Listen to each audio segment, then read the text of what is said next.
So you're gonna be. This is where you are on the lineup.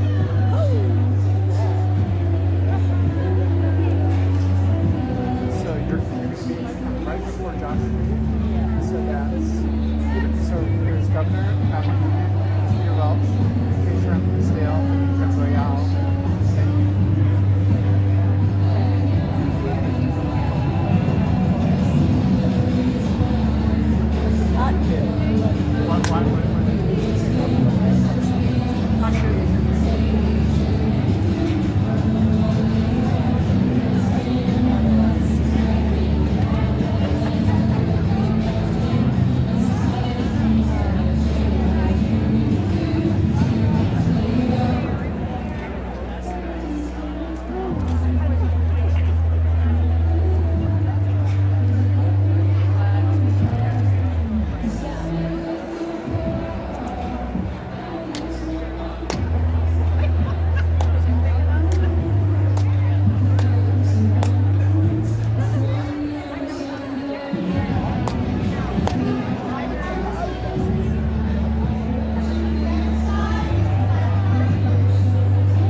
Anyway, Jerry, all around.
I'm Ken Norton. I'm mad as hell. Hey.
Hello, everybody.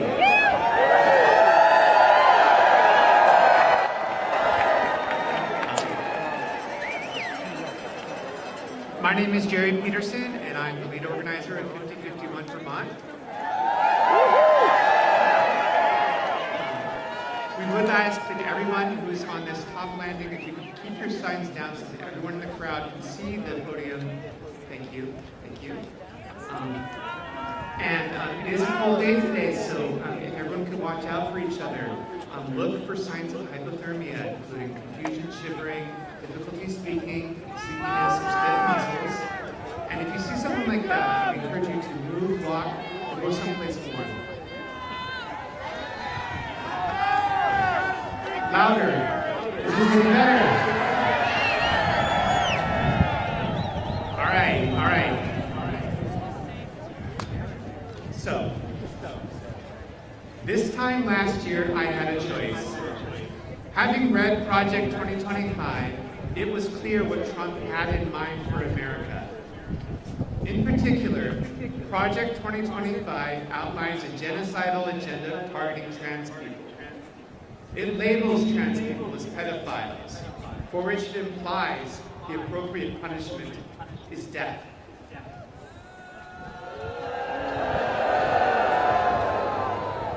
With the executive order Trump issued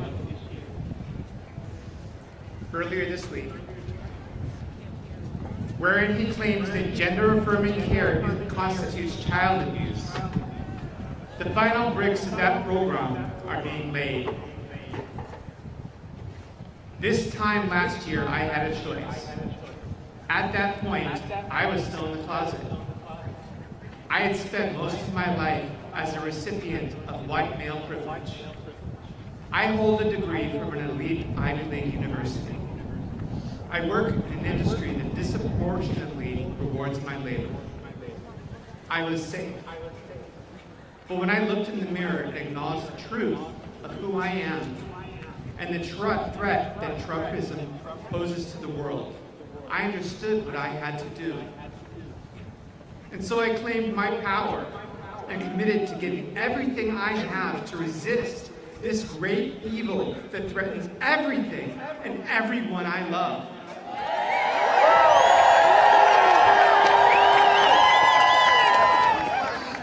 And so I joined the resistance.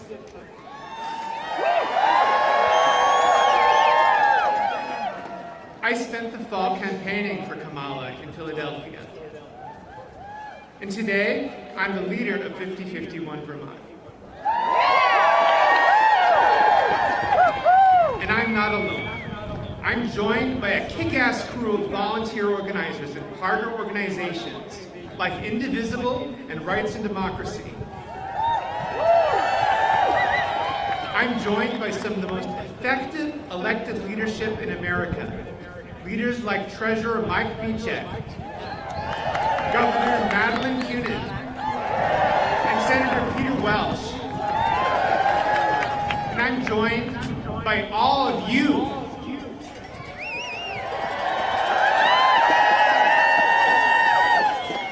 Elon Musk labels trans protest organizers as criminals because he's afraid of us. Today, hundreds of thousands of Americans are standing up and claiming their power in thousands of protests across the country. Musk is afraid, and he should be. Come at me, Elmo.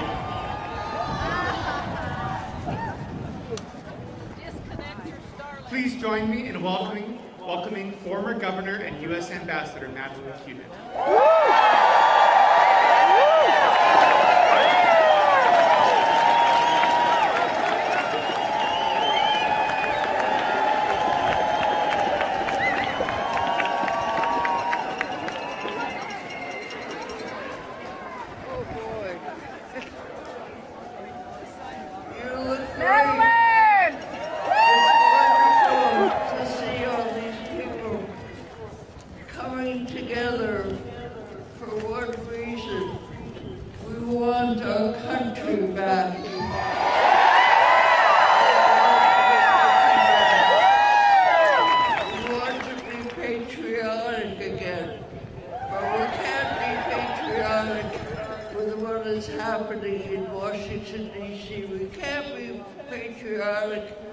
About people being hauled off to El Salvador.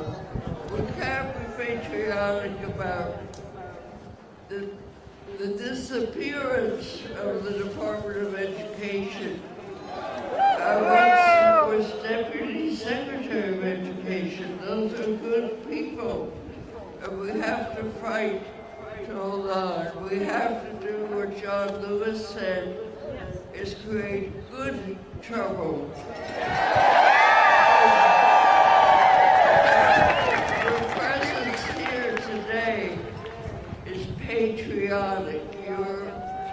You're saying no, not only with your voice, but with your whole body.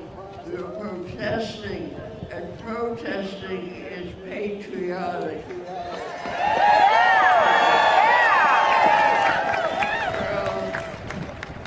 Something is happening in the last few days that this country is changing. It's almost spring, though you wouldn't know it today. You're brave no matter what the weather. This is Vermont. But there are little green shoots coming up. And by next week it'll be a big, strong tree. green shirts are changing. When you think of Cory Booker's speech,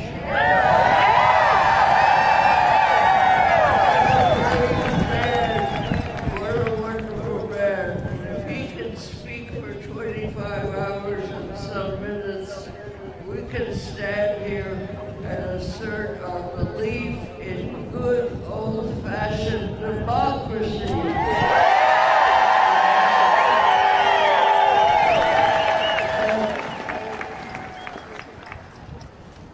The other thing that's happening, I never thought I would be cheering for the demise of the stock market, but I can take it if he can be daunted, if he can be felled by bad economic results. He's crazy to have done what he does.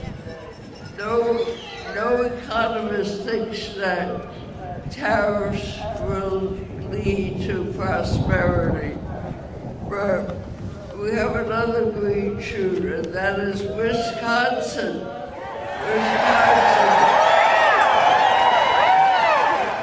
When Susan Crawford won by 10 points. That was phenomenal. So we can take, it's not done yet, of course. We still have a big battle ahead. And we have to persevere. We have to not get discouraged. We have to not give up. And I've thought of 3 points that turns an ordinary citizen into an activist. The first point is you have to get mad. You have to get mad at what is happening. And then you have to think about it and have imagination to think about, that's the second point, to think about how you can change things. And that's why you're here, to change things. And then you need optimism. So you have to get mad, you have to have imagination, and you have to have optimism to believe that things can change and you can be the agent of change and the system will respond. Will make a difference.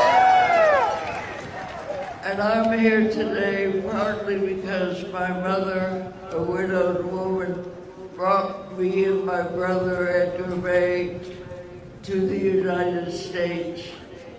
She had optimism. She believed in a better world. This was June of 1940.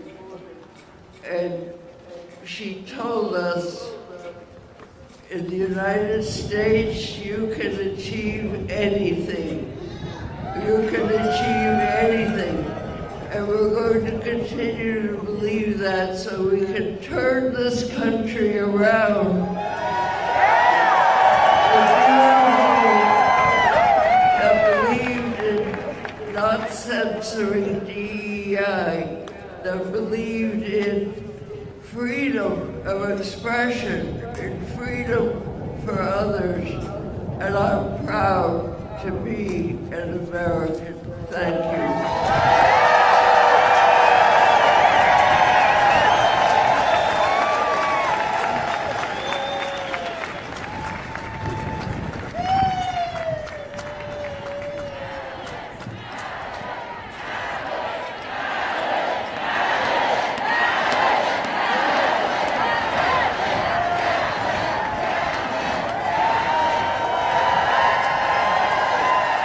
Let's hear it from Madeleine.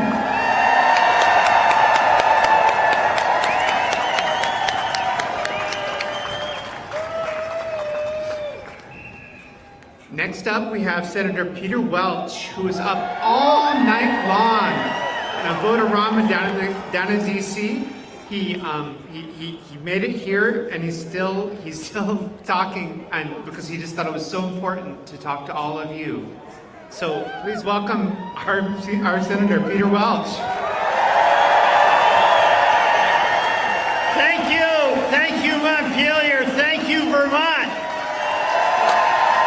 You know, we're used to breaking things, but there are good things because we break barriers to get to the other side. And Madeleine Kunin, the first woman to be governor of the state of Vermont, is still going strong. Thank you, Madeleine. You know, let me get right to it. This president we have is on a lawless rampage. A lawless rampage, shredding the Constitution, disrespecting and shredding the judiciary, condoning picking up people with agents in masks and then without any hearing, shipping them off to unknown places. We're not going to let it happen. Coming in and completely violating the Constitution by impounding money, stopping and destroying the United States Agency of International Development. And think about it. It's not just that he had no authority to do that. He doesn't care. You go to the courts, they say that's wrong, but he's destroyed it already. And you know what? The cruelty of it.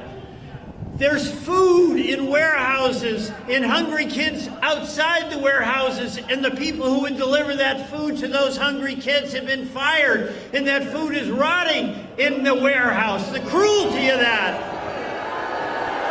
And there's medicine that families need, and it's right there.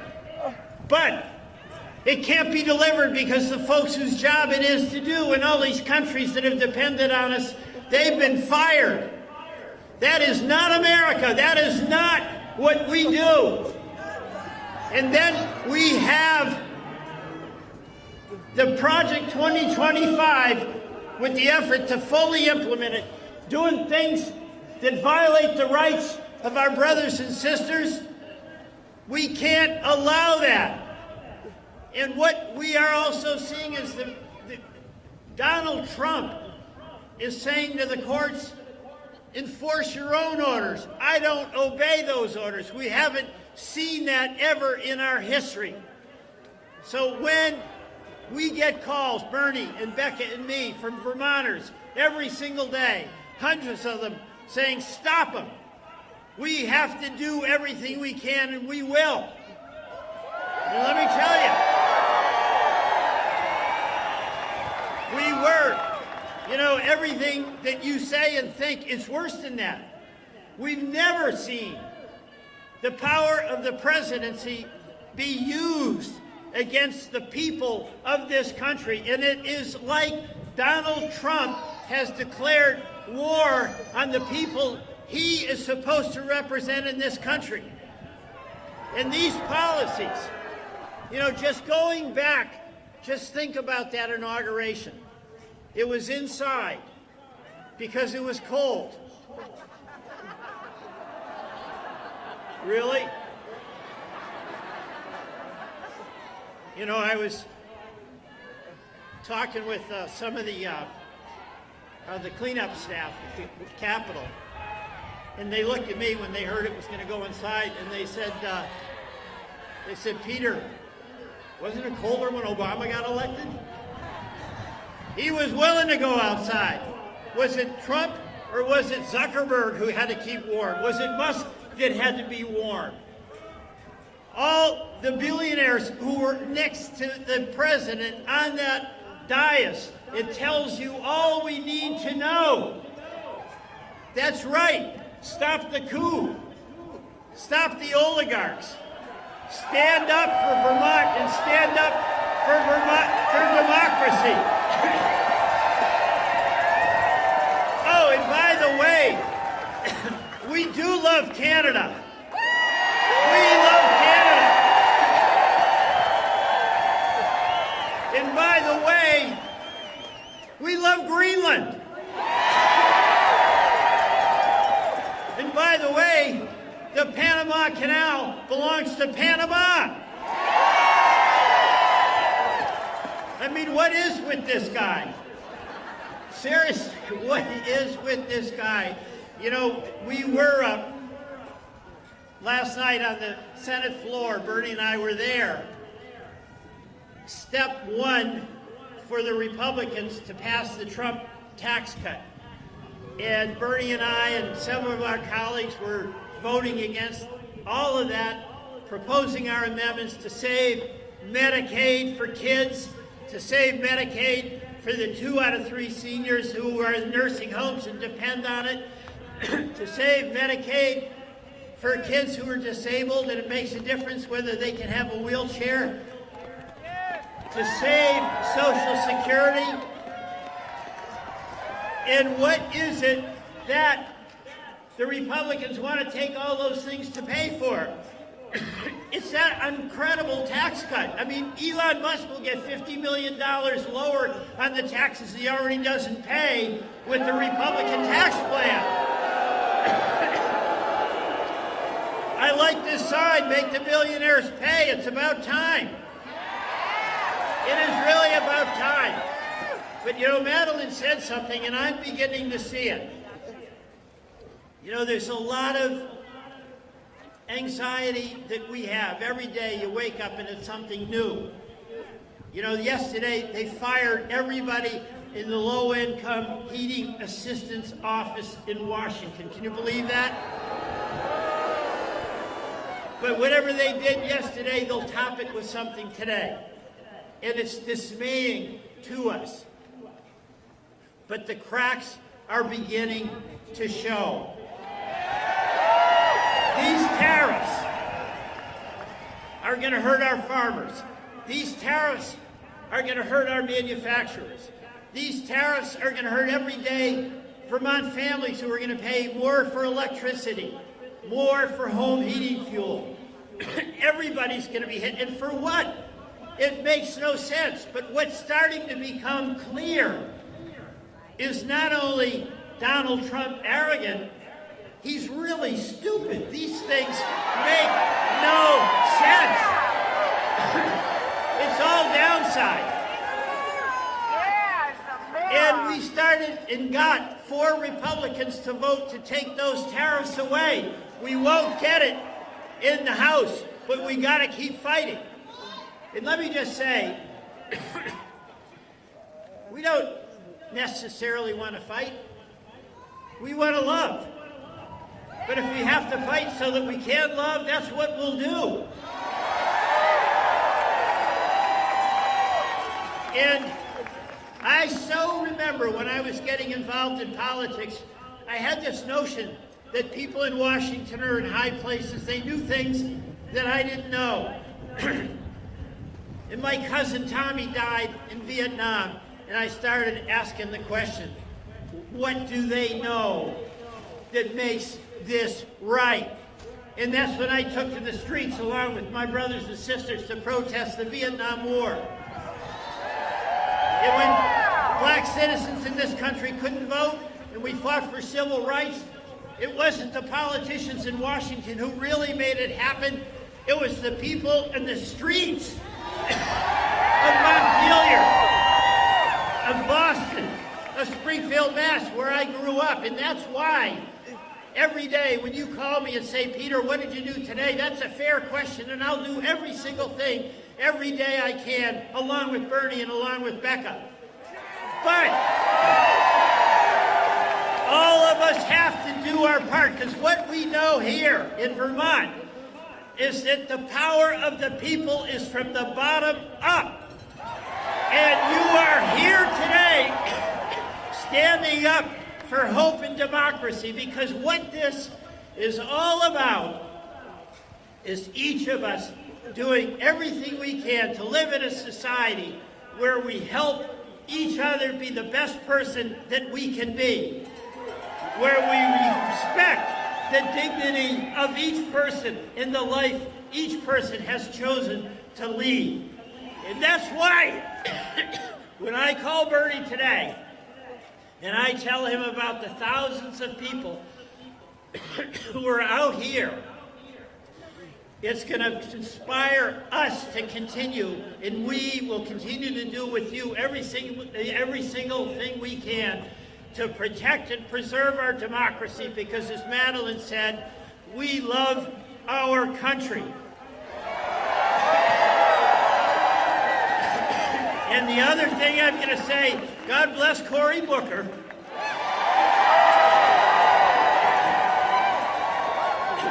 And it was pretty astonishing, 25 hours, and I was with him at 6 in the morning. And he was eloquent, he was passionate, he was energetic. He made the case, and I said, Cory, you made the case, but you know, you left about 25 hours of bad stuff Trump did out. You need another 25. So, all of us, let's remember what's really important. And it's really important to help each other get through this Trump-driven crisis and threat to democracy so that we come out on the other side, unified, together, stronger, and for America. Thank you all very much.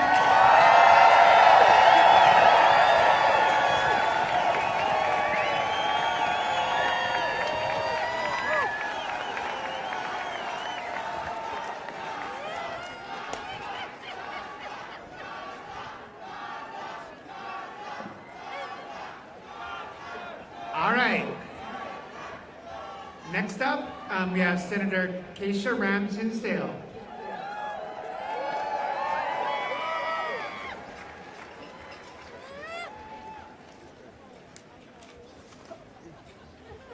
Thank you, Senator Peter Welch. Thank you, Senator Bernie Sanders. Thank you, Congresswoman Becca Balint. Our federal delegation is doing the most, and we appreciate them so much. Let's please give Governor Madeleine Kunin one more deep bow. She was born between two world wars. She became the first woman in U.S. history to be elected governor 3 times. And she has never stopped fighting for what is right and those who are left behind in almost 92 years. Good afternoon, Vermont. I am Senate Majority Leader Keisha Hinsdale, and I am proud to be standing here with all of you, neighbors, organizers, advocates, everyday Vermonters who are showing up with courage, conviction, and heart. I'm especially proud to be here with my daughter, Mira, who is able to look out and see those who will watch over her, who will pave the way for her, and who will protect her rights more than I hope she will ever know. I told her that the country is sick and all these people came here to make it better. She's also going to be 2 next week, and she's working on doing something that she could teach to Donald Trump and his cronies. Keep your hands to yourself.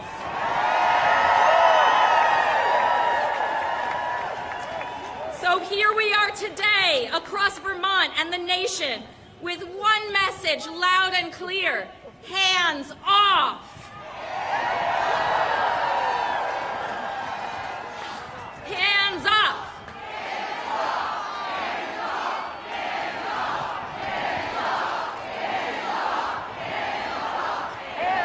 Hands off our mouths. We will not be silenced. We will not be scared into the darkness. We will protest injustice. We will speak truth to power. We will tell our stories, and we will continue to demand our country back. Because let's be clear, it has never been more consequential to exercise our freedom of speech than it is right now. Across this country, voices are being silenced, books are being banned, and neighbors are being pitted against each other in unfounded suspicion and fear. This is a moment to really feel the weight of the Zora Neale Hurston quote. If you are silent about your pain, they will kill you and say you enjoyed it. So when we say hands off our mouths, we are saying, let people name their oppression. Let people share their lived experience. Let people call out injustice, because staying silent will not protect us. And for those of us with privilege, those who can speak without risking our safety, our jobs, or our lives, it is our responsibility to do it loudly, boldly, and without apology. We must use our voices not just as shields, but as megaphones for those who are being silenced. Hands off our rights.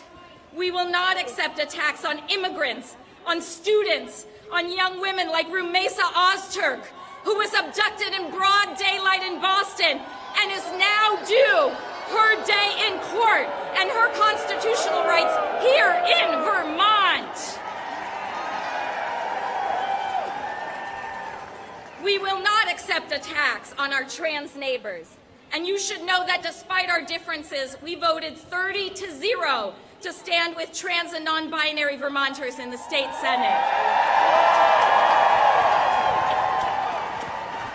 We will not accept the rollback of abortion rights, voting rights, or any rights that let us live freely and fully. Hands off our state. We've led the way on civil rights. And we won't stand by while the rule of law is twisted, institutions are undermined, and our communities are divided. This isn't about partisanship. It's about principles. We live by a motto in this great state: freedom and unity.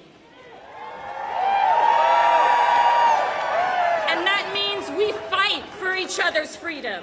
We come together in unity when one of us is attacked. And we do not let anyone tell us who we are or what we stand for. But while we are here together in this beautiful sea of humanity, beautiful, I want to add something else. While we demand hands off our rights and our dignity, we must also be hands-on with our communities. Hands on our neighbors, hands on the hard work of care, hands on the shoulders of people who need support. Check in on each other, ask who's struggling, bring someone food, speak up in rooms where others are silenced. And to the protesters holding signs every day, rain or shine, in front of the Tesla dealership on Shelburne Road, thank you!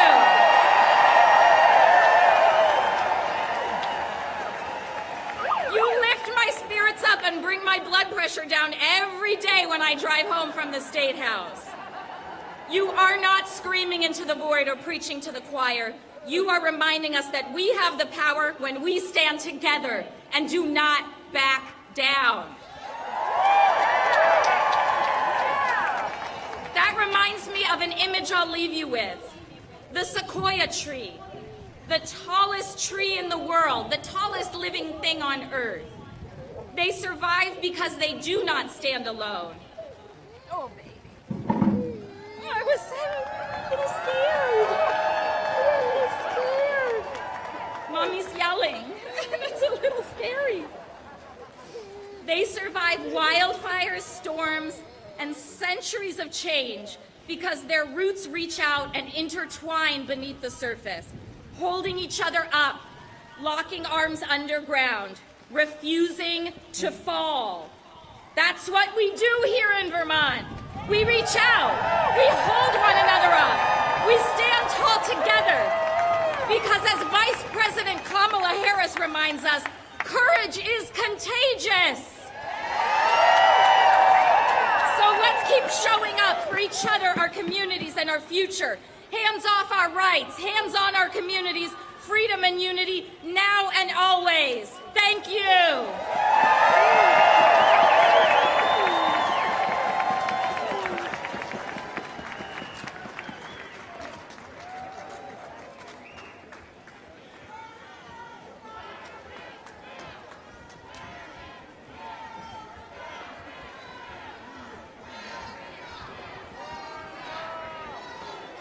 Next up, we have author, sociologist, former senior policy advisor to U.S. Senator Sanders, Dr. Nikhil Goyal.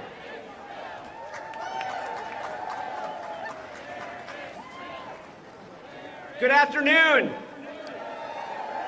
It is so wonderful to be here. I can feel the energy of this incredible crowd. I want to thank the organizers for their work in putting this rally together, and thank all of you for showing up for our neighbors and our democracy. We are standing on the shoulders of our ancestors who are looking down on us. The Americans who liberated our people from the tyranny of the British Crown. The Americans who saved the Union and abolished slavery. The Americans who secured the New Deal and ended the Great Depression. The Americans who saved the world from Nazism and fascism. The Americans who crushed the Jim Crow order and won civil rights for African Americans. We stand on their shoulders. We carry on their legacy. We toppled a king before, and we can topple a king once again.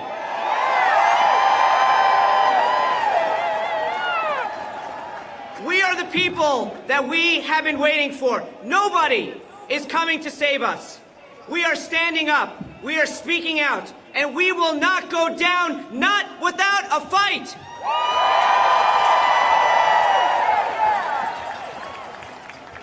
Public education is the bedrock of our democracy. So when Donald Trump comes for our public schools, our educators, our unions, he is coming for our democracy. He is coming for all of us. Abolishing the Department of Education might be one of the dumbest and most reckless actions a president has taken. And we lived through the presidency of George W. Bush. As educators, our most important duty is to do everything in our power to protect our students. And when somebody is hurting our students, we have a responsibility to stop them.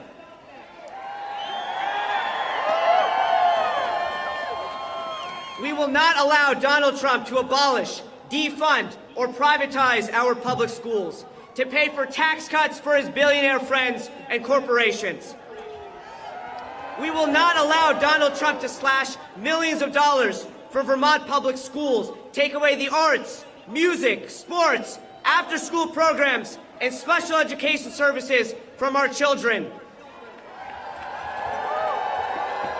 We will not allow him to increase class sizes in our schools.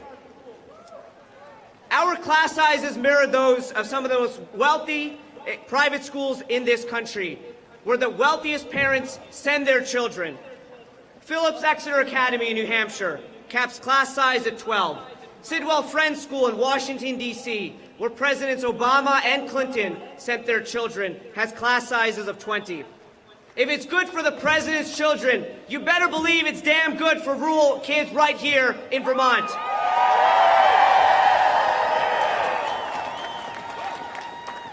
Finally, we will not allow Donald Trump to expand school vouchers and force working families in Vermont to subsidize the private school educations of rich kids.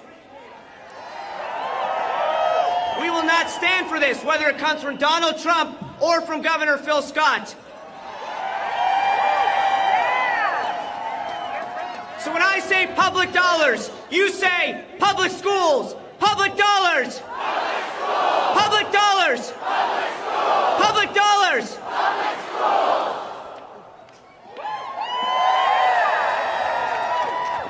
We, the educators, may not be in the White House. We may not be in control of the House and Senate. We may not be in the boardrooms of corporations, but we are in our classrooms and we are in our schools. Nobody can take that away from us. So let's hear it for our Vermont teachers, our librarians, our classroom aides, our nurses, our administrators, our counselors, our bus drivers, our cafeteria workers, our janitorial staff. You are our nation's heroes. You deserve higher pay, better working conditions, and public officials who give a damn about you and treat you with the respect and dignity that you have earned. Now look, I'm a proud Democrat, and I was honored to be elected by Vermonters to be a national delegate to the Democratic National Convention for Kamala Harris. It's time for Democrats to stop playing dead and start fighting like hell.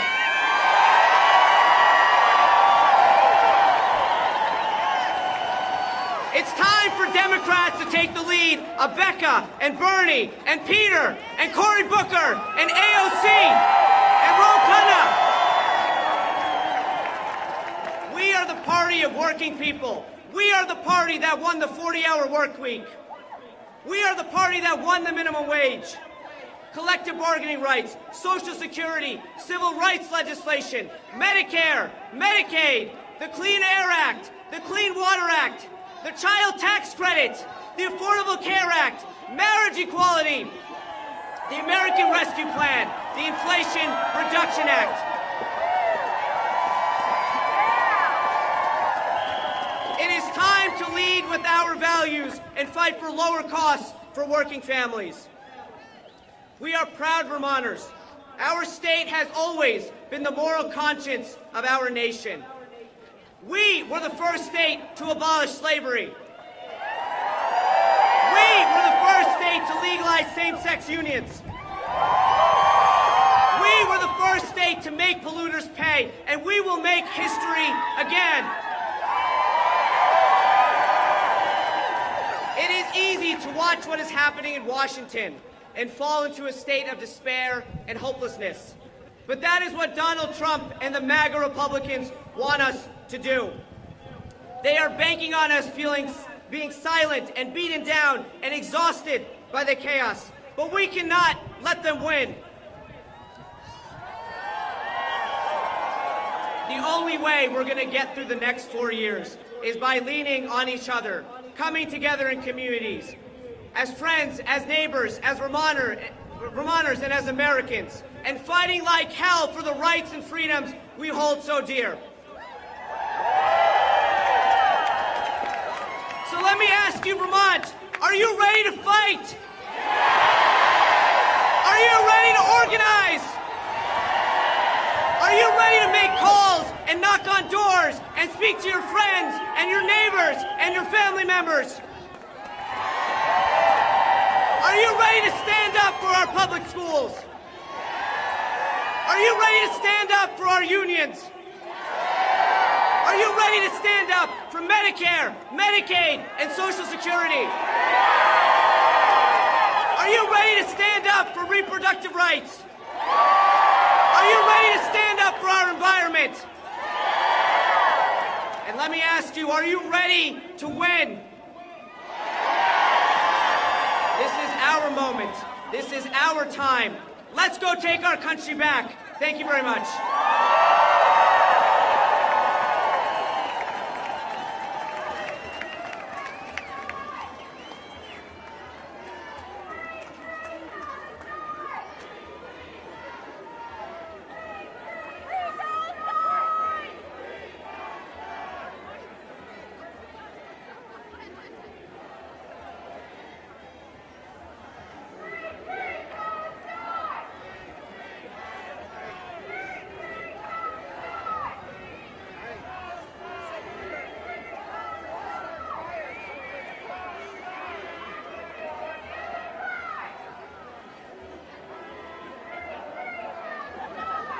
All right.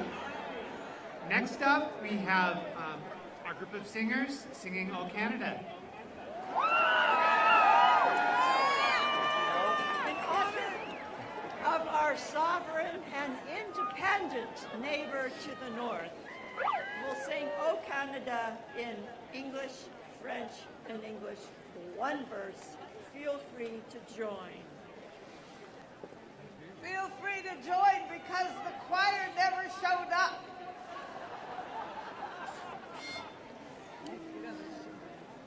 You're the one with the voice. Oh, Canada, our home and true patriot love in all of us command. Car ton bras s'est porté l'épée, il s'est porté la croix. Ton histoire est une épopée des plus brillants exploits. God save our land, glorious and free. Oh, Canada, we stand on guard for thee. Oh, Canada, we stand on guard for thee.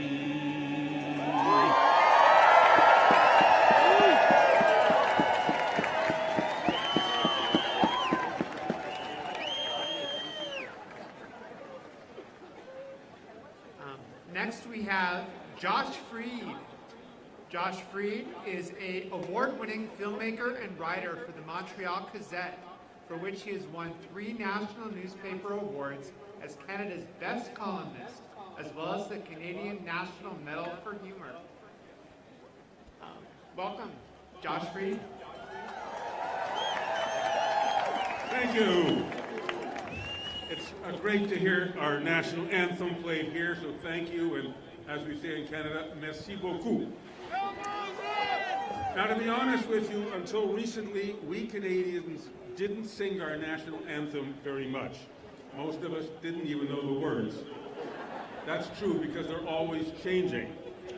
But lately, our whole country is singing. It's singing in concerts, at sports events, and even at movies, and sometimes in front of our televisions. It's this crazy new Canadian patriotism that's been created entirely by your American president. Thank you, kind of. It's been created by his bullying and his dangerous threats against our country. So it's really great to see you all here resisting and protesting the many, many ugly and I think cruel things that I think we must all resist. I'm not going to talk about your country. You know more about that than me. But I know a lot of Americans don't know that much about my country, Canada, so I'll try to catch you up on our vast and angry resistance movement at home. And I'll start by telling you how I spent yesterday. I spent it like most Canadians. I was at the supermarket, squinting at the product labels to see what country they came from. For instance, my usual orange juice, Tropicana, the oranges were grown in Florida, so I put it back on the shelf. My usual peanut butter had peanuts from Kentucky. I put that right back on the shelf. And I got almond butter from Canada and mango juice from Mexico. However, the Boston lettuce turned out to be Canadian, so you can never tell. But all around me in this supermarket, that's what's weird, dozens of other people were doing exactly the same thing as me, peering at labels and tripling their shopping time. In surveys, 75% of Canadians say they are doing their best to boycott all U.S. goods. That is 30 million Canadians doing everything they can not to buy a single thing from your country. Now, by the way, it's not that easy to boycott your country because we've always been so interconnected with your country. I'll give an example. They tried to boycott a fast food chain called Boston Pizza, but it turned out to be Canadian. And they boycotted another one called New York Fries, also Canadian. But somebody said, a joker said, if it has an American city in the name, it's probably Canadian. Then again, Tim Horton, which is our most famous national donut shop, that's American. So the boycott is really complicated because our countries have been interconnected for so long it's hard to know what separates us. I mean, how many of my cars, 31,000 parts, are made in Canada and not by my new U.S. trade enemy? Can I drive it without using the U.S. transmission? Not easy. I know it all sounds crazy, but boycotting American-made products is really all we Canadians can do to send a message that your president is bullying and insulting our country. He's bullying us with stupid, senseless tariffs that hurt tens of millions of people on both sides of the border, tens of millions of workers. He's infuriating us with repeated threats about seizing our water, our Arctic, and even our entire country as a 51st stupid state. I'm sorry. And he keeps repeating this ad nauseum over and over and over. So we're fighting back as best we can and saying, hands off Canada.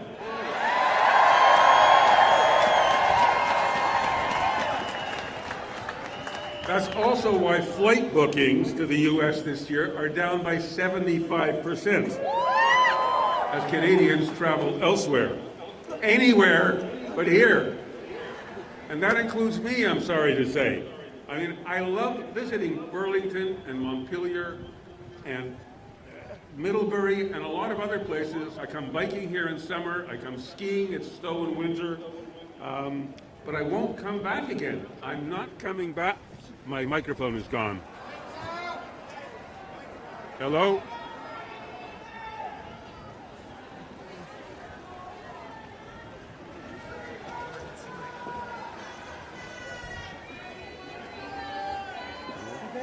Does this, no?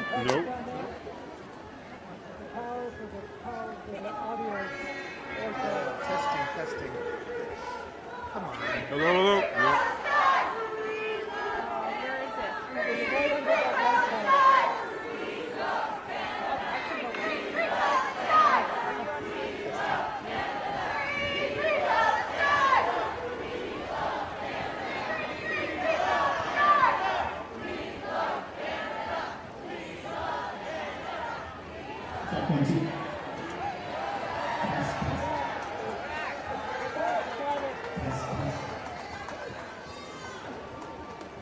Can you?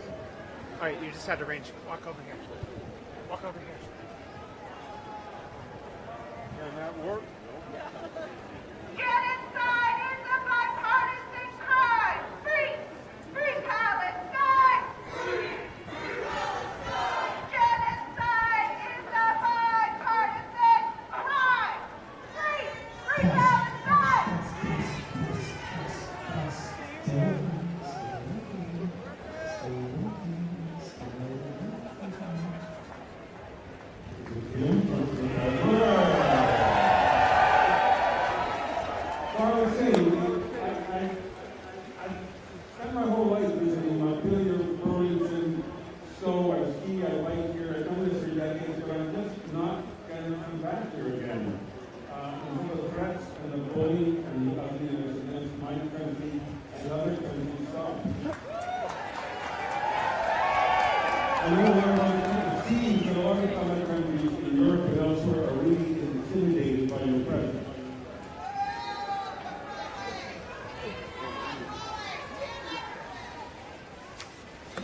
And they've mostly, if you ask me, gone silent, as have too many of your own Democratic Party politicians, present company accepted.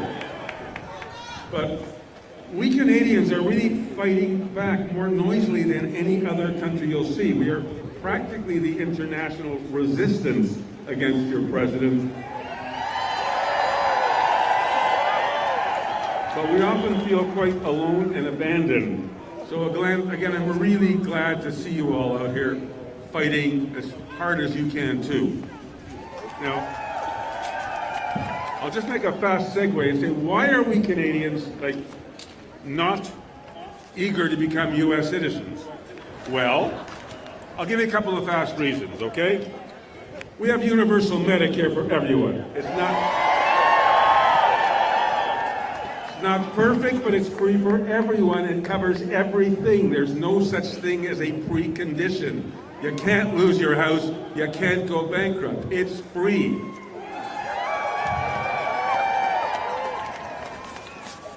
We have a subsidized child care for all families. We have free dental care for kids, and it's about to spread to all adults. We have 6-month-long maternal and paternal government leave for pregnancy. We have legal marijuana across the country. We have legal abortions everywhere. They're paid for by the government. And our college tuition rarely costs more than $5,000. That's as high as it can go. So that's why we like our country just the way it is, on the other side of the border. And frankly, I think some of you might prefer if we invaded you and annexed you.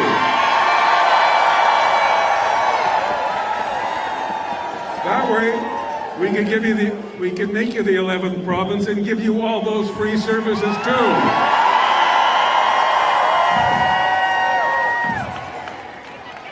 There's a bit more good news, however, from Canada. For Canadians, your president's threats have created a remarkable new patriotism in Canada. I've never seen anything like it.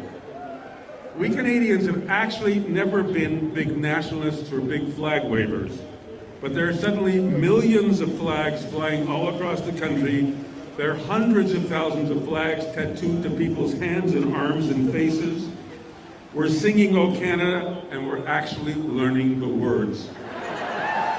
We are booing American sports teams. And we are buying Canadian things, not American.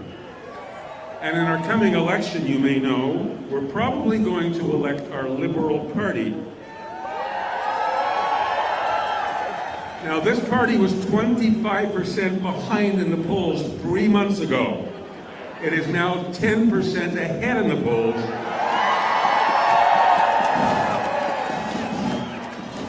And that's entirely because your president started bad-mouthing and threatening us.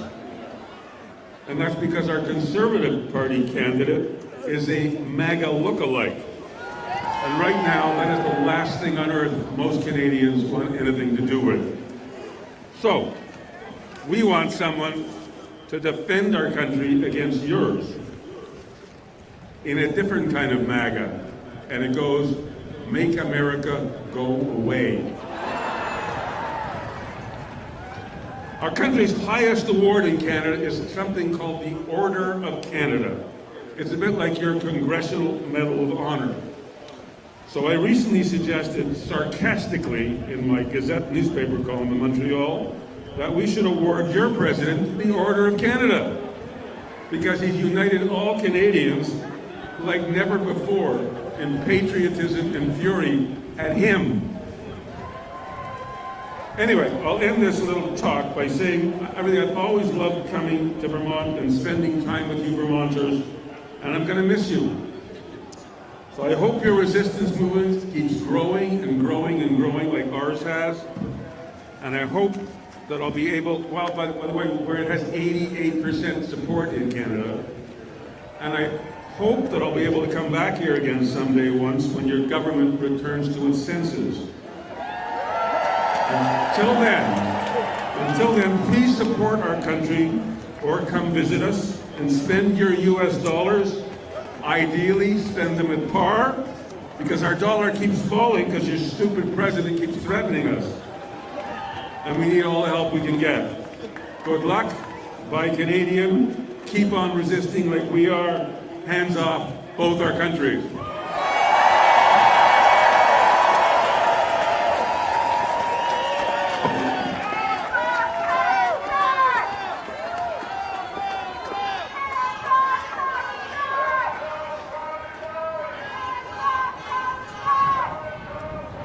Next up, Alie, Zenie, Executive Director of Central Vermont Refugee Action Network.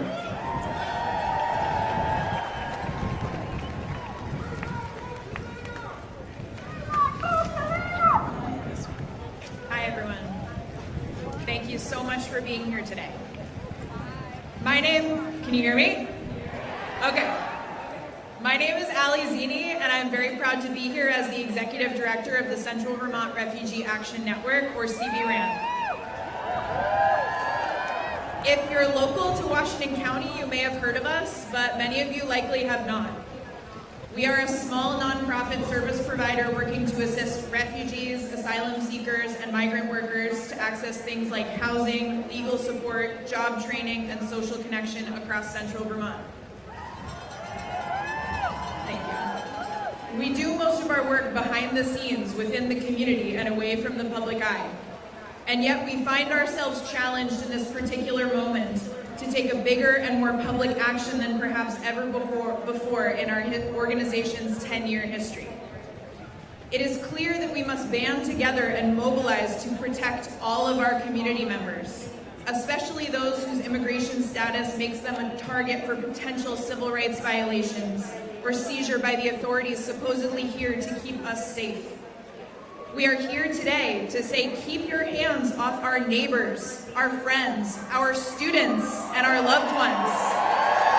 Hands off refugees, asylees, and migrant workers in Vermont and across our country.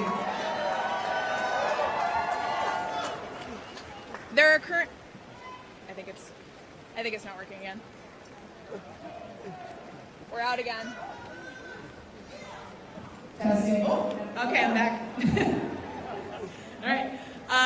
There are currently over 122 million people worldwide who are forcibly displaced from their homelands, according to UNHCR.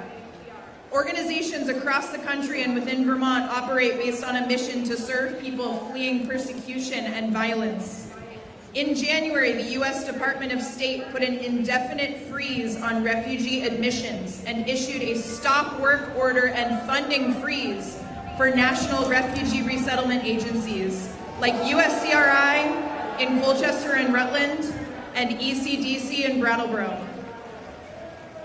While the durability of this order is battled out in the courts, families remain separated. Refugees remain abroad without hope of resettlement into the United States. And the bulk of the work to safely care for those who currently reside in the U.S. is falling. Oh.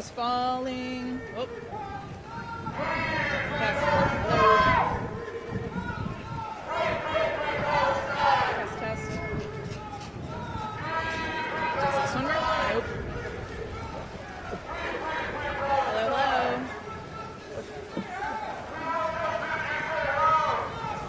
Hello. Whoop.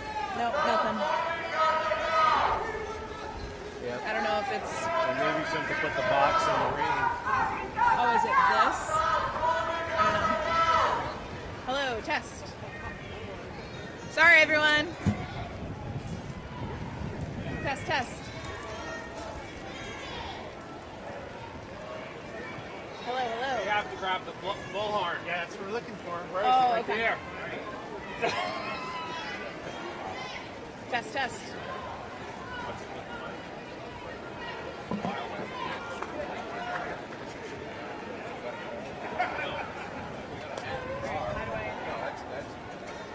Testing? Yeah.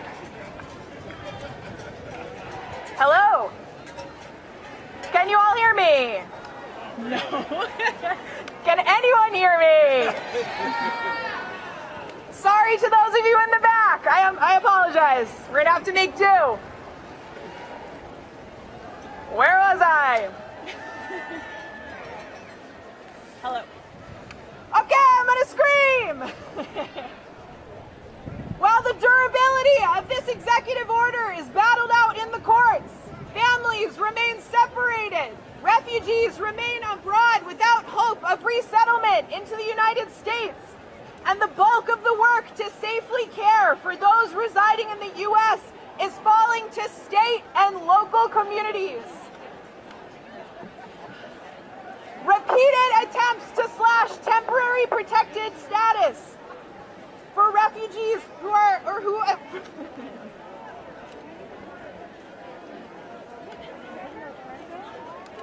This is not... Hello? This? Test. No?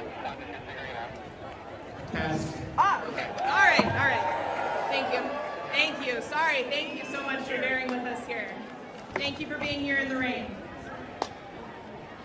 All right, back to it. Repeated attempts to slash temporary protected status for individuals fleeing countries that are credibly unsafe to return to has stripped Vermont families of their right to work and live here in the communities that they have called home for years, and threatens asylum seekers with deportation to countries that they may not even call home or that we know are not safe to return to. Mass detention and deportations are occurring across the country, including in Vermont.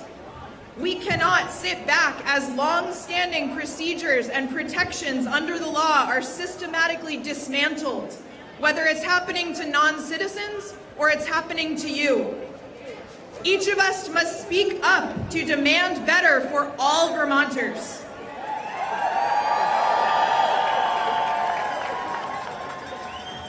My message to you all gathered here for this galvanizing day of action is to find ways to take this energy and weave it into your everyday life.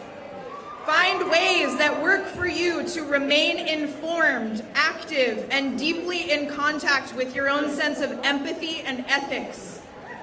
On your own or with friends, join a protest as you've all done here today. Follow a bill that you care about and write to your legislators. Become a host family to a new arrival or volunteer to teach English classes. Support immigrant businesses here on Main Street in Montpelier and across Vermont. Attend Know Your Rights trainings and spread information about ICE tactics.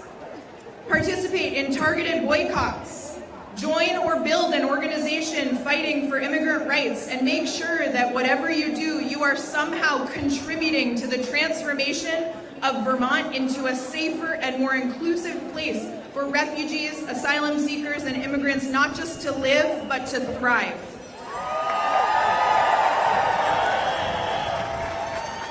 By being here today, you're signaling to yourself and to your community that you are ready to step up against government overreach and work in solidarity to protect one another. We owe it to the human beings seeking refuge here to put in the work to build the world we all want to see.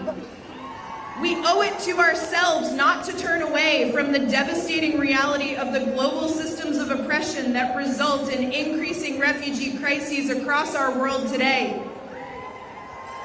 It is easy to give in to hopelessness, but I'm here to remind you that empathy is our greatest resource in the fight to protect human rights.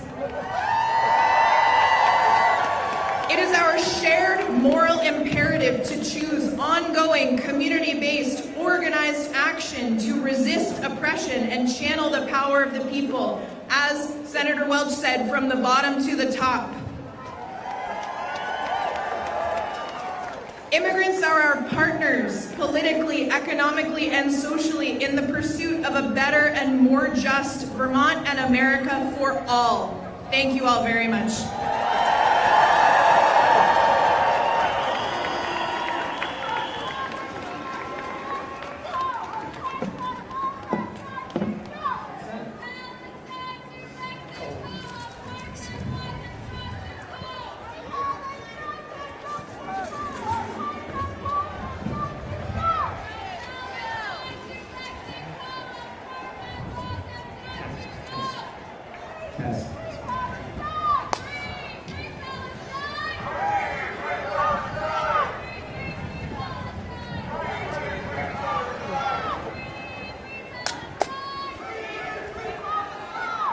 This fight is about up versus down, top versus bottom.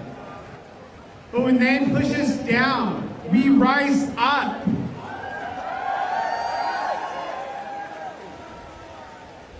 When we fight, we win. There was some controversy about our next speaker, but I thought it was important that we have bipartisan representation. And so I'm proud to introduce our next speaker, Lieutenant Governor John Rodgers.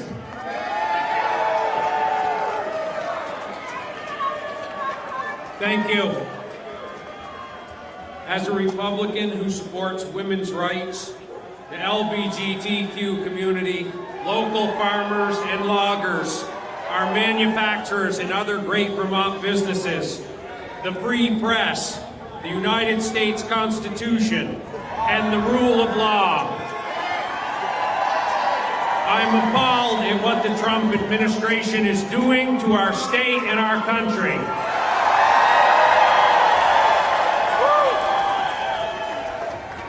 This cannot be a partisan fight. This needs to be all of us working together to make the Republicans in Congress grow some courage.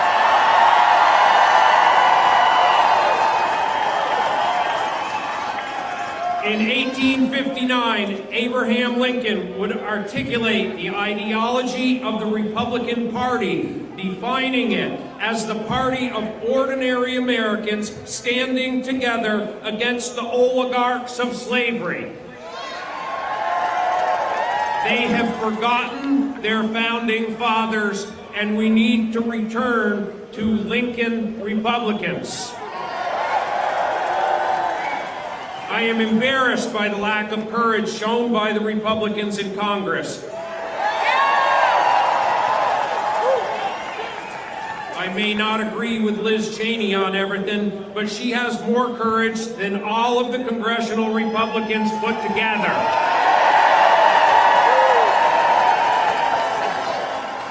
It is time that the Republicans in Congress stand up for their constituents instead of following the will of their president.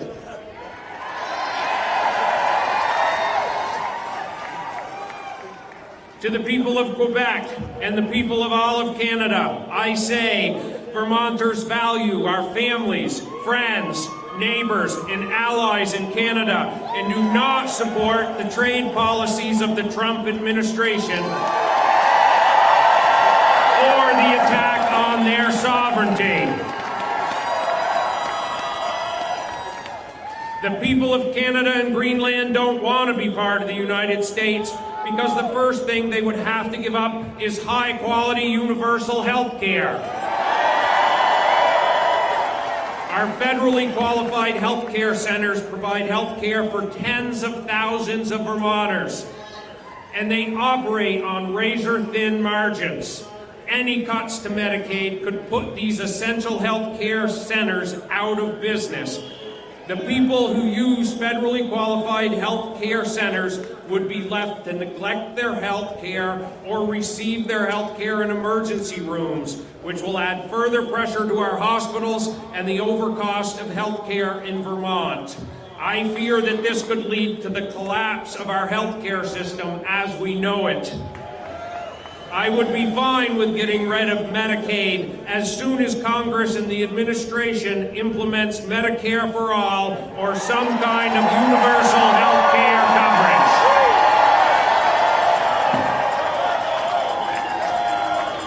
Respected Republicans like Ronald Reagan spoke out against tariffs and trade wars because he knew that they were detrimental to Americans.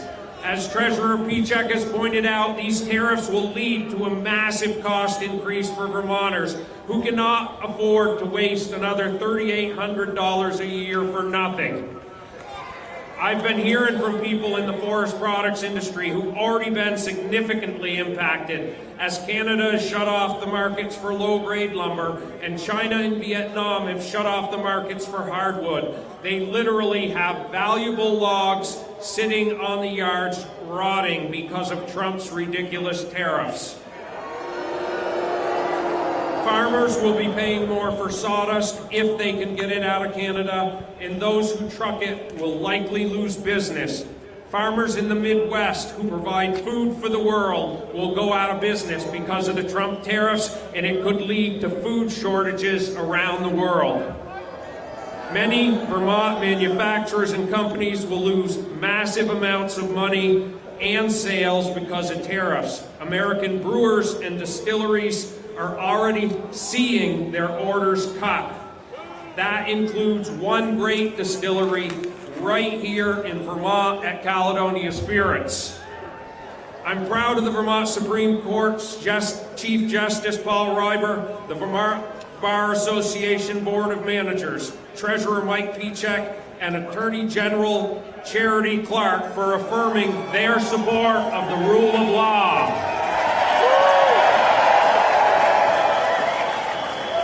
At the same time, President Trump and his administration violate the laws and the Constitution on a regular basis. This is unacceptable. It is also unacceptable that big law firms are caving into his will. These spineless law firms are another prime example of the lack of courage that has infected so many who should be standing up for the rights of Americans and the Constitution.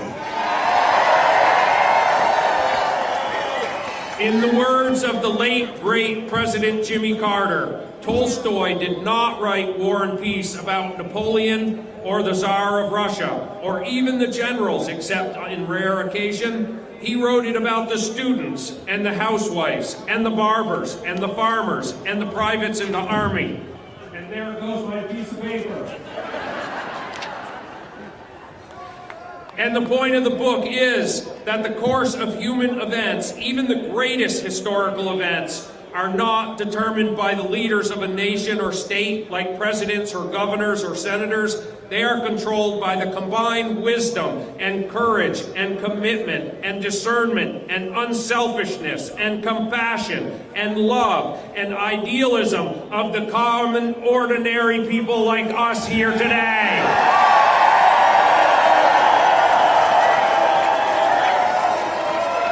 If that was true in the case of Russia, where they had a czar, or France, where they had an emperor, how much more true is it of our own case, where the Constitution charges us with a direct responsibility for determining what our government is and ought to be? As I understand it, I am the only Republican across the entire country with the courage to stand up, and I am calling on all Republicans to stand up.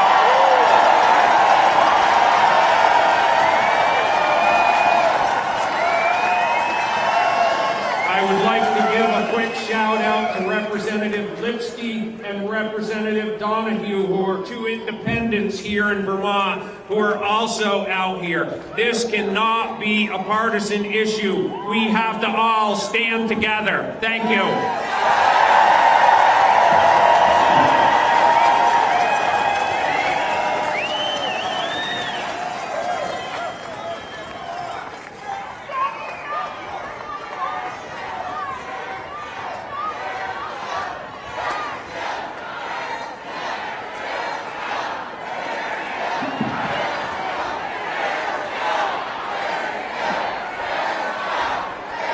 Next up, our treasurer, Mike Pieciak.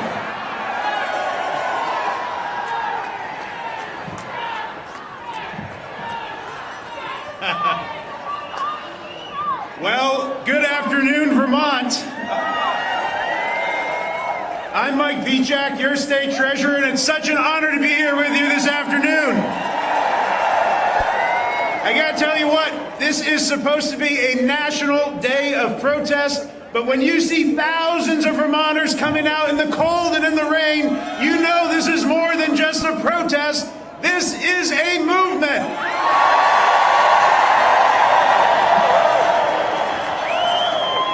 And where are we standing? We're standing here in front of the People's House. It doesn't belong to Elon Musk. It doesn't belong to Donald Trump. It's your state house. It's Vermont's house. And we're here to say, hands off. Hands off our democracy. Hands off our rights. Hands off our future.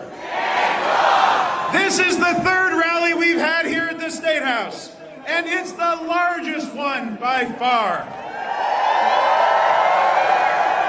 Every single time we've come here to raise our voices, they have come out a little louder. Every time we've come together, we've stood a little stronger. And every time we have shown up, we've made Donald Trump and Elon Musk a little smaller.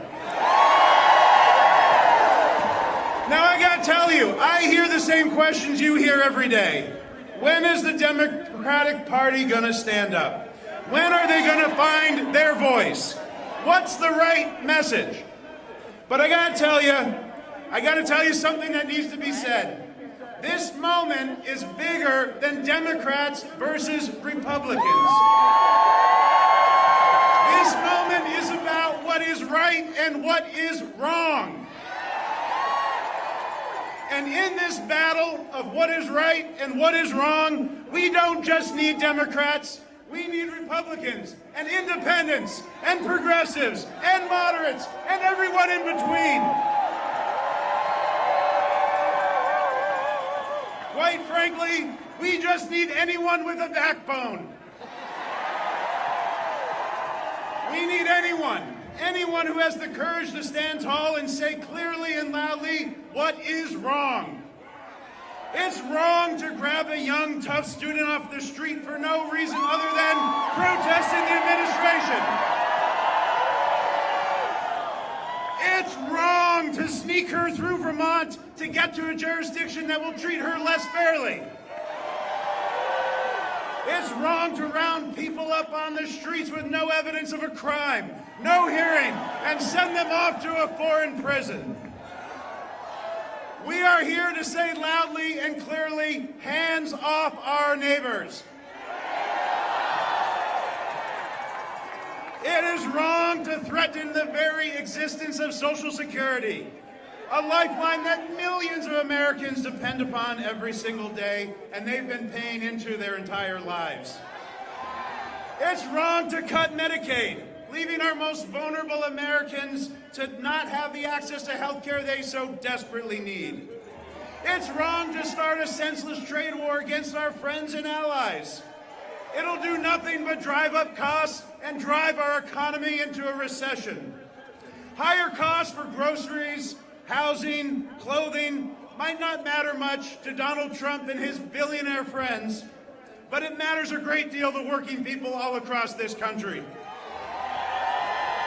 We are here to loudly and clearly say, get your hands off our money. As a member of the LGBTQ+ community who married his husband this past summer, I'm here to say, get your hands off our marriage.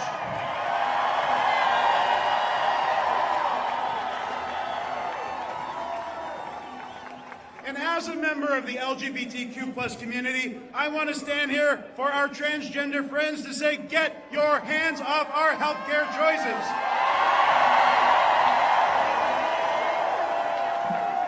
And for all the women here in Vermont and all the women across this country, we are all here to loudly and clearly say, get your hands off our bodies.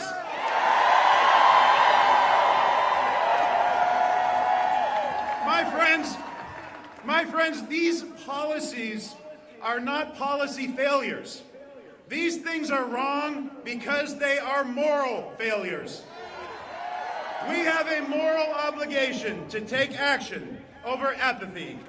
To quote June Jordan, we are the ones we have been waiting for, and look around you, Vermont, we are stepping up, we have found our voices. So, in closing, I want to make something very clear. It's not us who hold office that have the power. It's not the politicians or the billionaires or the corporate elites. It's all of you. You have the power to change the course of this nation. Look no further than what happened this week in Wisconsin. The richest man in the world, Elon Musk, thought he could buy influence, thought he could crush the will of the people. But the people stood up and said no. So here is the truth.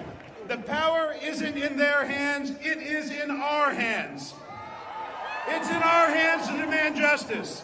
It's in our hands to fight for fair economic opportunities. It's in our hands to protect our freedoms and our civil rights.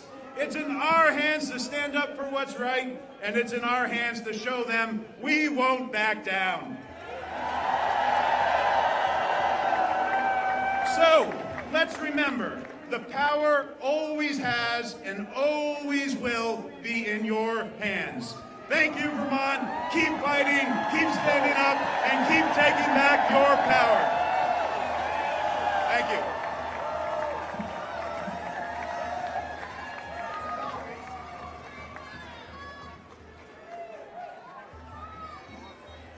Next, we have poet, musician, Toussaint St. Negritude.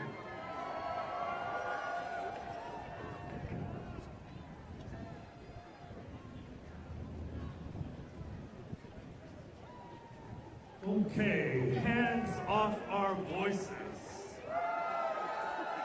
I said hands off our voices. Now you say it. Hands off our voices. Hands off our voices. Because our means our. Not just sit here and listen to me. Hands off our voices. Okay? The first poem I'm going to do here is called I'm Going with Harriet.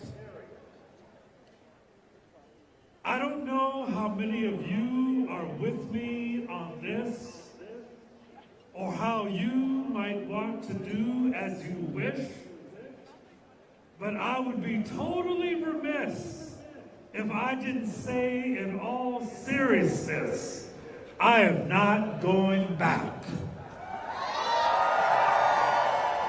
I am not going back. Y'all can yearn and pine for status quo's return all you want, but I ain't going back. Send my regards to capitalist greed, the same irrational creed that has now left you to writhe and bleed. But I am not going back. I am not going back to that plantation that has dogged me to my knees. I am not going back to the treachery that has denied my most vital need to fabulously simply be me. I am not going back to your complicit country, 'tis of thee. The buck stops here. Y'all can return to death as you wish. I will stake my fortunes on the livelihood,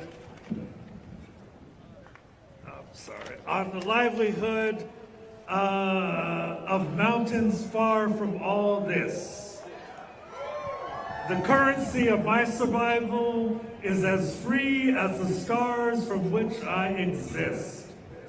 The fruition of this garden blossoms to a higher time and bliss. Y'all can wait for what thrills your master's lash, but I ain't going back for none of this. Thank you. I've been hearing a lot of people moaning and crying about wanting to get back to, quote, normalcy. I don't know if you've been asleep, but it's all that, quote, normalcy that got us where we are right now. Normalcy has not been kind to a whole lot of us, in case you need to know. This next poem I'm going to do is called Trying Times. Trying times, trying times. These are trying times, much like the very same times Roberta Flack sang across the very same signs of dying eyes and dying minds. America is dying to be blind. America has always been dying to be blind in these trying times, trying times, trying times. As we look towards our own cowardice, trying our best not to see our own cowardice. We are trying to lose our minds. We are trying to lose our minds so that in these trying times we can pretend that we are always doing fine, because these are trying times. And America is dying to be blind. America is dying to be blind.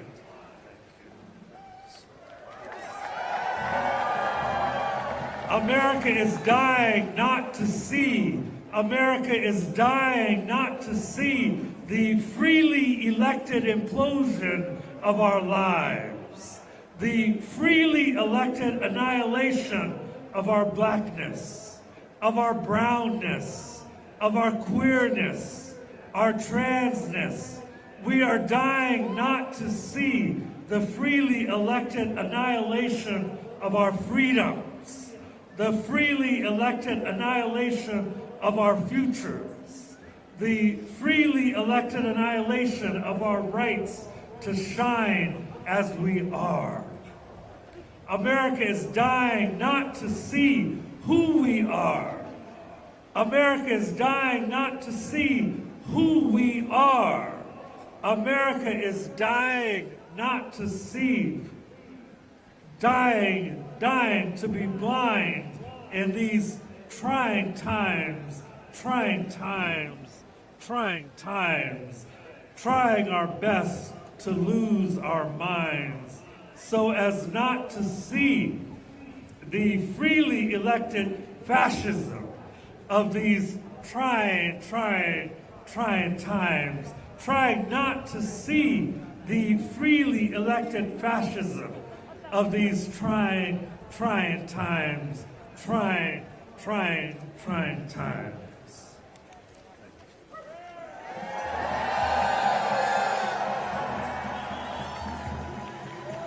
We must open our eyes and we must see what's going on. And as we see what's going on, we have to acknowledge what has always been going on since 1776. We have to acknowledge the situation to make it better. This last poem I'm going to do is called In Pots Big as Human Dignity. Once upon a time, there will be this thing called freedom. Freedom. Oh, if I could only show you the view from there. Liberation for as far as your soul can see. We'll all be loving all the love we please. Once upon a time, there will be this thing called freedom.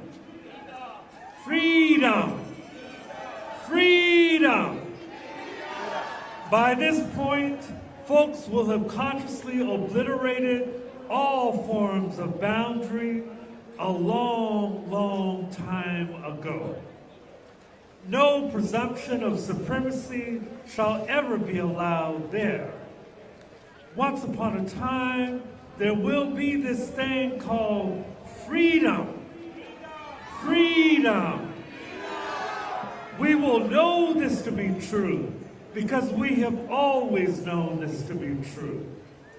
As is the artistry of the horn of the moon, the handiwork of our liberation shall be painted clear across our lives in the spectral hues of translucent transformation, transcendentally raising all ascendant affirmations.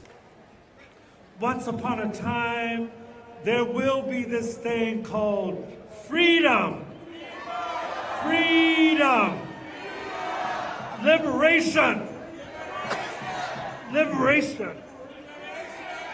Liberation for as far as your soul can see. In pots big as human dignity, folks will be cooking up radicalizations of things that today we couldn't even think to believe. There will be jazz and beats of people dancing in the streets. Folks will be so free. Folks will be so free. Folks will be so free. Won't nobody remember any other way to be.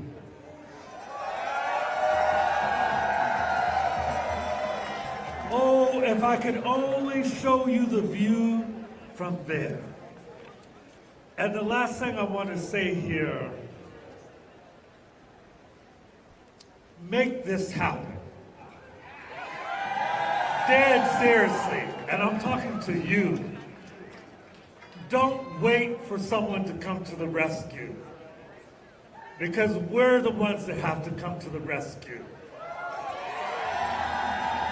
As you might have noticed, you look around, I'm a black man in Vermont.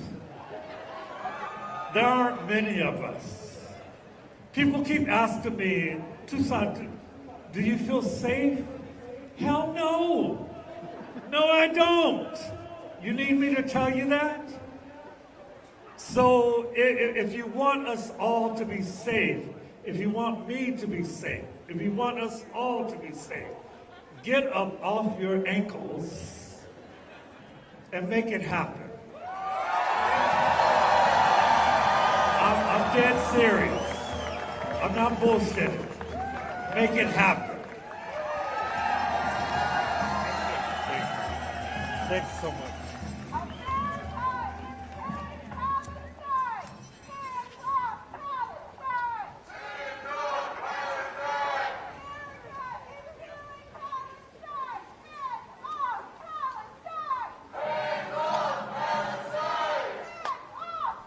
Next up, our Attorney General, Charity Clark.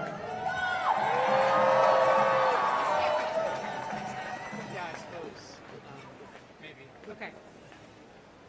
Each one of us has been called to use the power we have to protect each other and the country and state we love.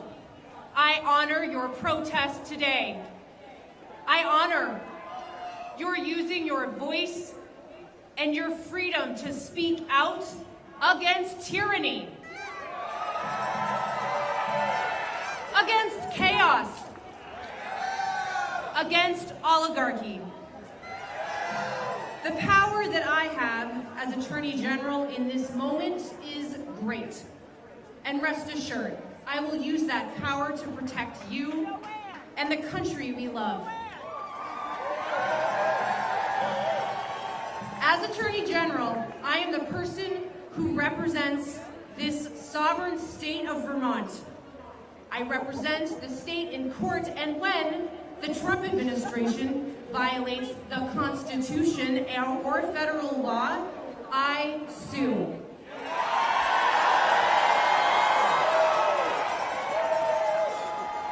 So far, in the tiny 10 weeks that Donald Trump has been president, I have sued him a lot.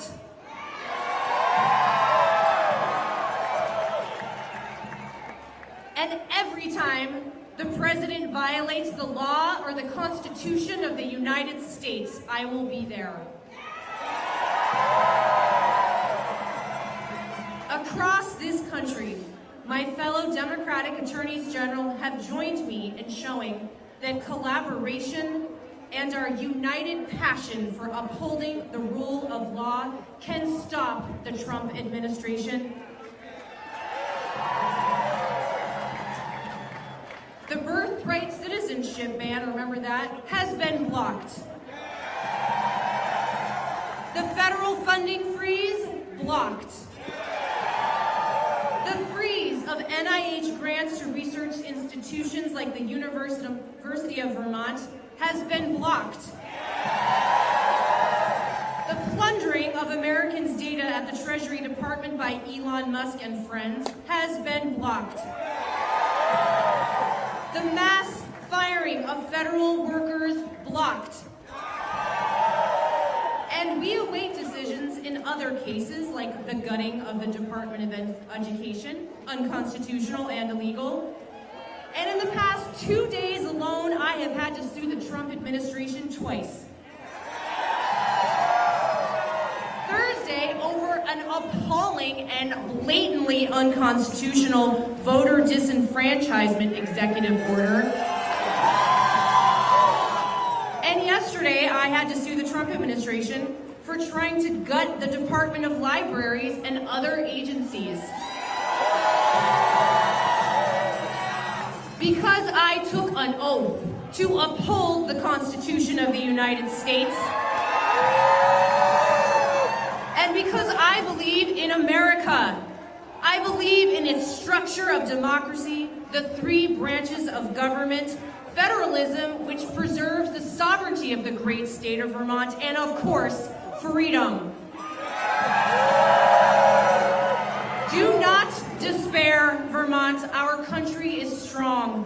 In this country, designed to be of the people, by the people, for the people, there are no kings. There are no kings.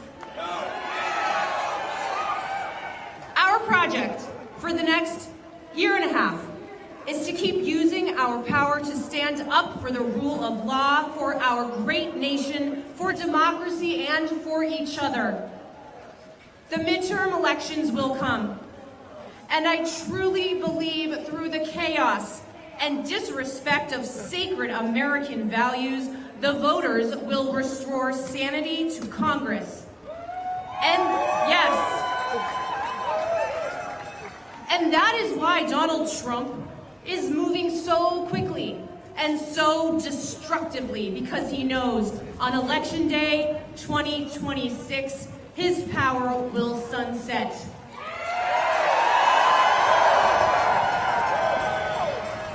May it be so, and may freedom ring.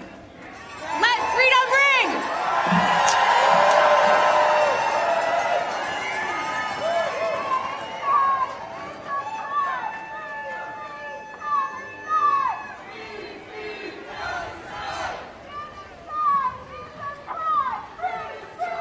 Next up, we have Dr. Kathy Bullock, Professor Emerita of Music at Bennington, Berea College in Kentucky.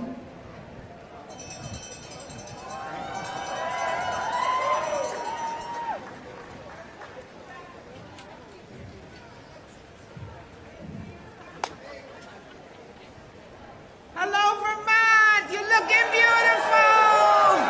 Oh my gosh! I've invited my colleague, Geri Peterson from Bennington College to come and help me as we sing together. I want you to know that the great statesman and civil rights activist John Lewis said that the civil rights movement without music was like a bird without wings. So, repeat after me. Everybody ought to know. Everybody ought to know. Everybody ought to know. Everybody ought to know. Everybody ought to know. Everybody ought to know What freedom is. what freedom is. And everybody ought to know. Everybody ought to know. Everybody ought to know. Everybody ought to know. Everybody ought to know. Everybody ought to know What justice is. what justice is. And everybody ought to know. Everybody ought to know. Everybody ought to know. Everybody ought to know. Everybody ought to know. Everybody ought to know What freedom is. what freedom is. Yes, yes, and yes. Give yourselves a hand. All right. I'm going to share a song with you, and then we will sing our way and prepare to march. All right. This song, I stand on behalf of my parents from the Lehman and Catherine White, my ancestors, both those who were enslaved and those who are free. I stand on behalf of every human person in singing the song that says, "Still I Rise." telling the message that regardless of what happens, still I rise. Just a little bit.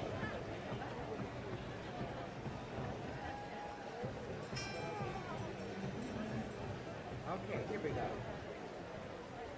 If I can just get my face. Shattered, but I'm not broken. Wounded, but time will heal. Heavy the load, the cross I bear. Lonely the road I trod and I dare.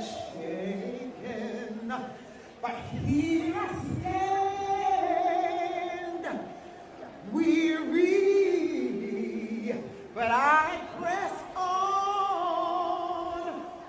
Long are the nights, the tears I cry, but dark are the days, no sun in the sky, but still I rise, never to give up against all odds, yet still I rise, high above the sky. At times I feel low, but still I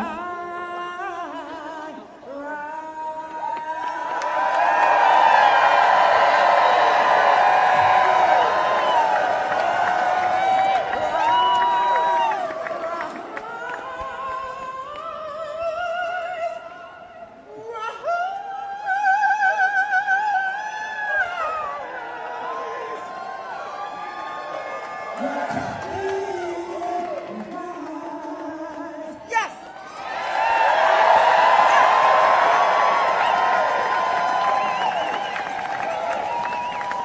We rise today, moving forward, not looking back.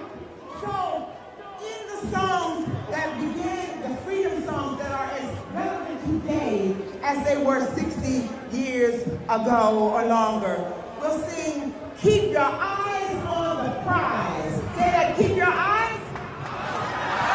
Keep your eyes on the prize. And hold on. Keep your eyes on the prize. Hold on, hold on. Keep your eyes on the prize. Hold on, hold on. Hold on, hold on. Hold on, hold on. Keep your eyes on the prize. Walk with me. Hold on, hold on, hold on, hold on, hold on. Keep your eyes on the prize. Hold on, hold on. The only thing that we did wrong is stayed in the wilderness much too long. Keep your eyes on the prize. Hold on. I know the one thing we did right was the day we started to fight. So keep your eyes on the prize. Hold on.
standing and talking with her mind.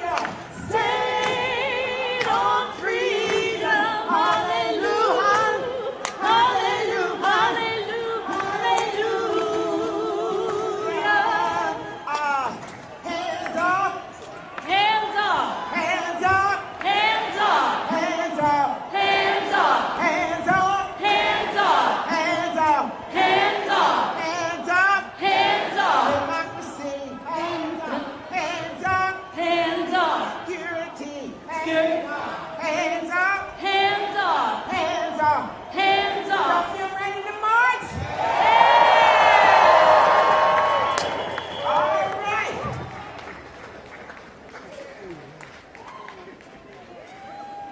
Time to march. So we're going down, and we're gonna go, let's see, which way is that way? We're going, follow the band.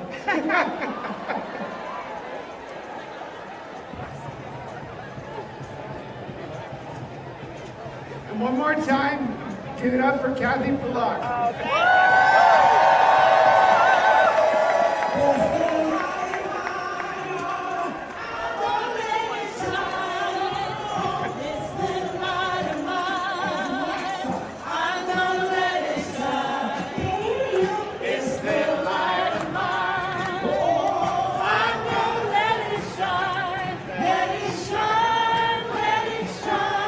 Let it shine.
Well, I think so.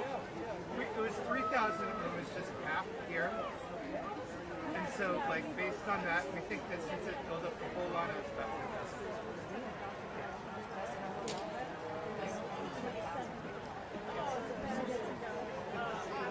Yeah, yeah.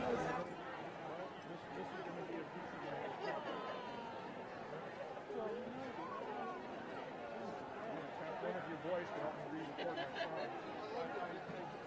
It's been 42 years.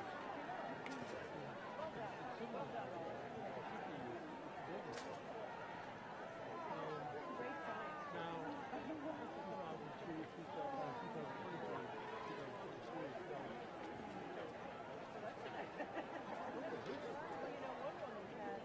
I saw it. That was it. Yeah, in terms of transcription of Zenie, I think it's more. You thought? Those are you know, but it's a gradual thing is so hard. You put in your time and you show us around. So you talk about the music is a great. Well, that's something to look forward to.